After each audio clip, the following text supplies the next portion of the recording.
Can you just talk to the camera about this? So yeah, we were out distributing the Southside Speaks today, and it's this corner store right here, Marathon, on the corner of 62nd Avenue and Dr. Martin Luther King Street.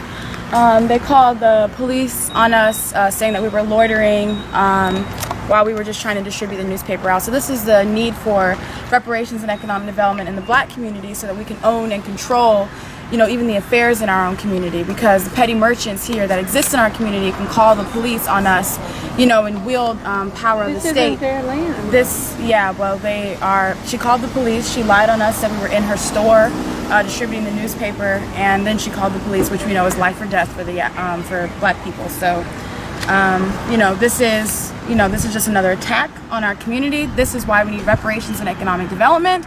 This is why this paper is so important, and this is why we have to do what we have to do, because they can't come into our community, leech off of our people, and then expect to have no repercussions whatsoever. They don't go in the white community. They don't exist in the white community. They don't call the police on white people. They can't do that because white people will call the police on them. So this is why we have to fight for our community, take control of our community, because if anybody's going to be in here, it has to be on our terms. So that's why we're out here today fighting for these campaigns. So, we're about to roll out. I think we did what we needed to do here today. But we just want to let everybody know another petty merchant store has called the police on Black people for distributing newspapers in their own community. You want me to say something too? Yeah, you can. Yeah, and my name is Ann Hirsch. I'm running for District 5 City Council, and I oppose this attack on the Black community. I oppose the merchants here. I mean, we're out here on the easement, doesn't even belong to this store, and they're calling the police on us. You'd think that they would want people to know about the election, know what's happening, but we know that these stores are not here to support the Black community. And so I stand against this call to the police to come and chase us out of her store. And I call on everybody in this neighborhood not to go to this store if this is how she's going to treat the African community. I usually come and get my gas here, but I won't be doing that anymore.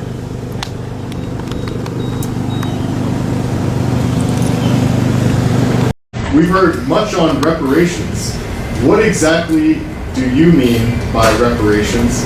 Is it just a check, or are there other aspects to it? Well, reparations hasn't been a part of my platform, although it's very important to the African American community, as well as it being important to our country as a whole. Reparation has definitely gotten attention nationally, and I do agree that the African American community was shorted from our history of slavery, where there were promised, as we historically know it, as 40 acres and a mule. What reparations looks to me is that there are opportunities that can be afforded to the African American community. I don't know how the funding would happen. I have not strategically sat down and tried to figure out how that is going to happen. I haven't heard anyone else do that either. So it's with that, as far as reparations are concerned, if someone comes up with a solution, a strategy that's feasible for the city of St. Petersburg to consider, I would definitely look into that proposal. Ms. Cainion, did you want to? Oh yes, talking about a reparations solution. I'm sorry. Okay. All right, so the solution of reparations is actually my platform. It's what I'm running on.